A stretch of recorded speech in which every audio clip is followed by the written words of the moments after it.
It's always an honor for me to continue to recognize and honor the past recipients of the Sidlo Award for their vision, leadership, and legacy.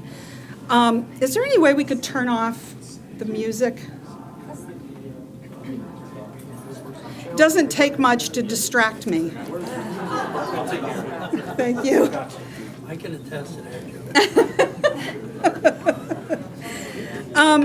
One thing I like to do, though, is kind of review the Sidlo Award so that everybody understands why we give out this award and who John Sidlo was. And I will tell you that his great-granddaughter asked me, every year she asks who the new recipient of the Sidlo Award is. So I informed her today by email who the winner is, and so she knows before the rest of you do. But anyway, I want to go over Sidlo and why we give out this award.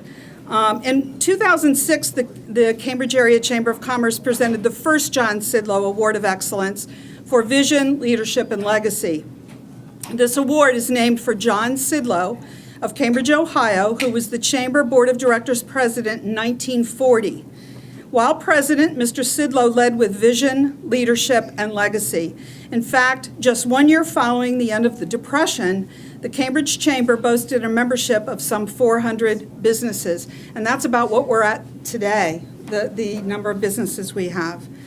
Astonishingly, it had doubled to that level during the very 10-year period that comprised arguably the worst economic decade our nation had ever seen.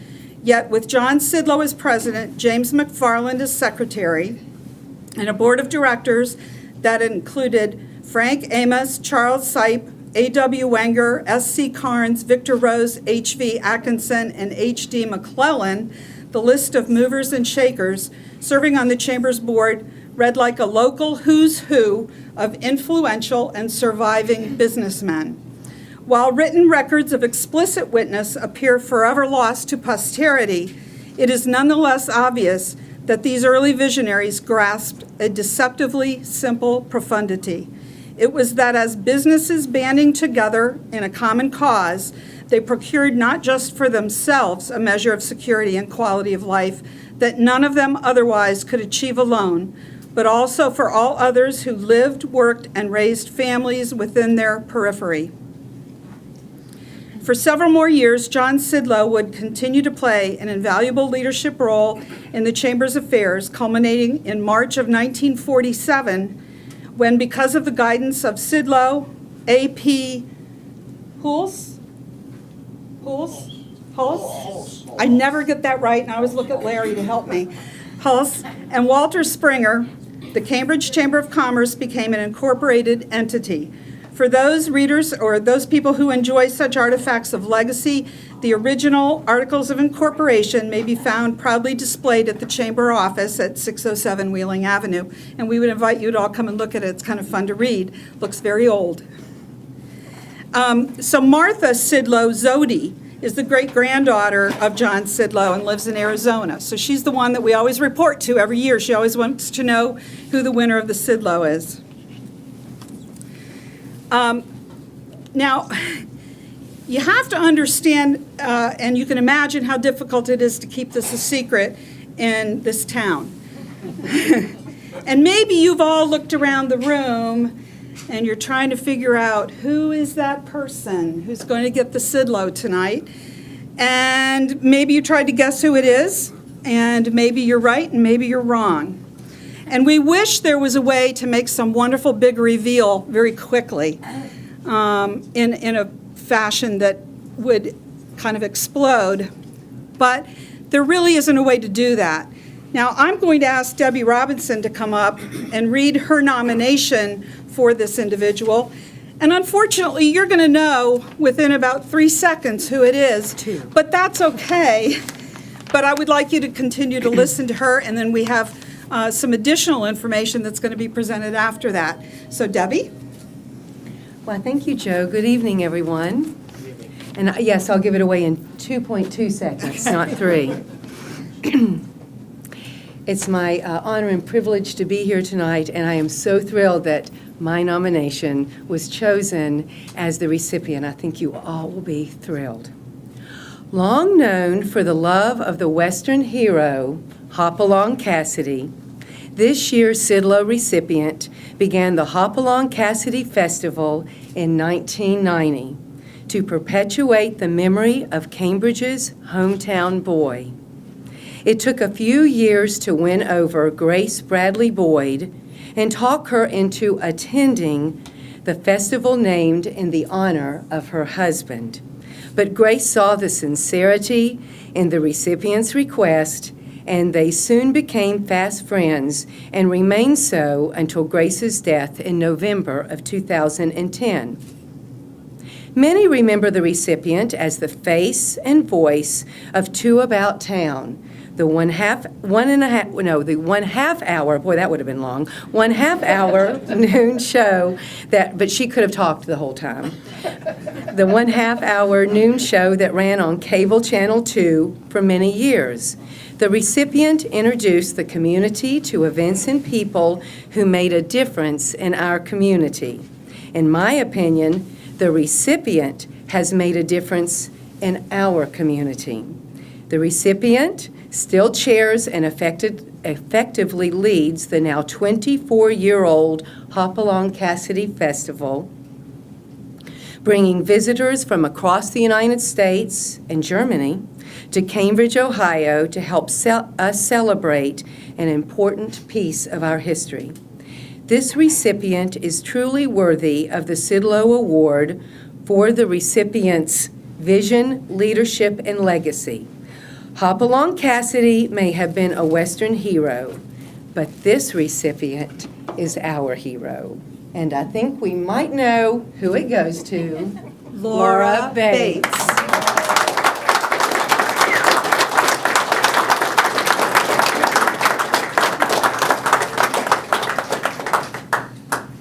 And here's your beautiful award. Congratulations. Thank you. Now, I'd like to ask Joel. Well, she can't give a speech yet because Joel Lasigo has a little bit more to add to the story. You worried yet? And Debbie and I are both wearing purple because it's your favorite color. Yeah, It's awful thank you. hot. Thank you. Well, everyone knows Laura for the Hopalong Cassidy Festival and, of course, Two About Town. There are many more reasons why this woman exemplifies vision, leadership, and legacy. She was born in New Concord, graduated from New Concord High School in 1951. She worked in advertising in Columbus for about a year. Then she accepted employment at radio station WILE right here in wonderful Cambridge, Ohio. There she sold and wrote commercials and became an on-air personality who excelled in doing community-oriented programming. In 1981, she joined AVC Communications and developed numerous local television shows, some which still live on today, more than 30 years later. She hosted her own show, Two About Town, for 13 years, and despite retiring, she still hosts a local health issues TV show called To Your Health. During her career in broadcasting, she's been involved in every aspect of the business. She has helped countless local business owners in marketing their business, often going above and beyond as a trusted advisor and friend. Throughout all of that time, she has been very involved in the community. A short list of credits include serving as president of the Ohio Arts and Crafts Foundation, performing arts chairman of the Salt Fork Arts and Crafts Festival, board member of the Cambridge Performing Arts Center, a member of the Women Interested in Downtown Cambridge, a member of the Downtown Cambridge Business Association. She's a member of the Cambridge Alliance for Progress. In 1998, she served on a committee to celebrate 200 years for Guernsey County, and she also assisted in organizing the first ever Oktoberfest and Spring Festival. Now, many of you may know that the Spring Festival became the Hopalong Cassidy Festival, but I bet you didn't know that Laura's personal collection of Hoppy memorabilia is open to the public as part of the Hopalong Cassidy Museum. She also solicited funds for the Hoppy Monument that resides at the East Side, or as I know it, the Park School. And she also began a scholarship fund in the name of William Boyd, a former student there, for cultural and educational experiences for students at the school. The monument still stands near the site today where the municipal court building is, and she also commissioned a Hoppy mural for downtown Cambridge painted by local artist Sue Dodd. Getting tired yet? Yeah. A lot of stuff here. Laura not only cares about the community, she cares about the people in the community. For an example, let's talk about her commitment. We'll go back way back to 1960s. You remember that decade, right, Laura? I was around. You was around. There was a local woman in the area with a serious kidney ailment that inspired Laura to set up and organize a local kidney awareness foundation. Her work with the foundation included a local fund drive that basically became a national fundraiser for that cause. While she and many of the volunteers working with her couldn't save the woman's life, one thing they did do was collect more than 500,000 coupons and box tops. 500,000 coupons and box tops from a national retailer who, in return, purchased and donated a kidney dialysis machine to the local hospital. Laura is a member of the Bloomfield Presbyterian Church, where she has served as elder, deacon, and in many other church offices. She's a past 4-H advisor, den mother, and participated in many school organizations. Nothing, however, I've mentioned to this point is as important to Laura as her family and friends, and she has many of both. Representing the Bates family tonight here, I know, is one of her sons, Randy. Where did you go, Randy? Back here. I can't see. Oh, come up where everybody can see you. Randy Bates. And did I mention friends? Yeah, she has a few. You see, no, I'm not going to get in trouble for this, I hope. On December 5th, Laura just celebrated her 80th birthday. That's right, Octo Laura. I stole that line from her, I have to admit. Her family, of course, threw her a great big birthday party. Her gifts, they were all donations to a local food bank. Except one. I want to tell you about one. Laura's sister Sharon decided to put a book together for the big event.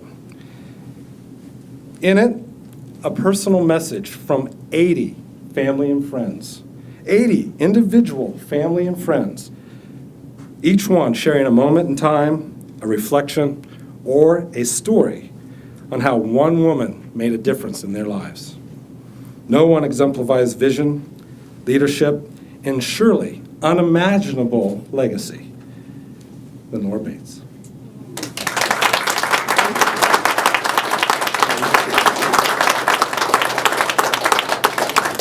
Okay, now you have to give a speech. You know how to handle that one, I'm sure.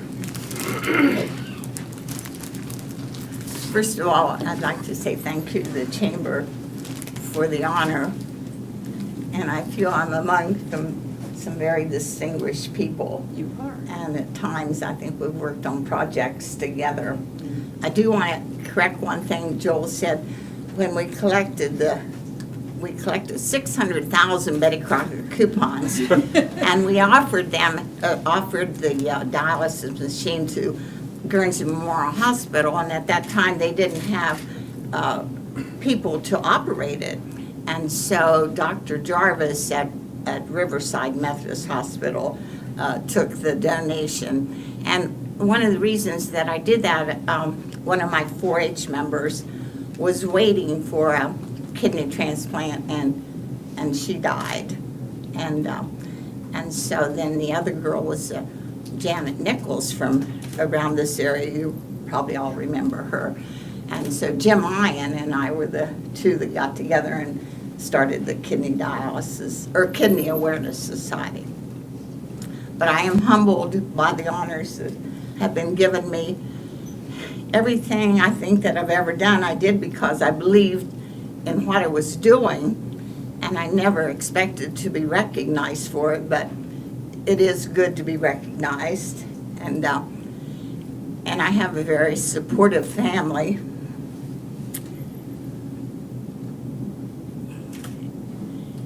And my life has been challenged several times. And God gives me strength to go on. And I think when I do things for others, that helps me as well.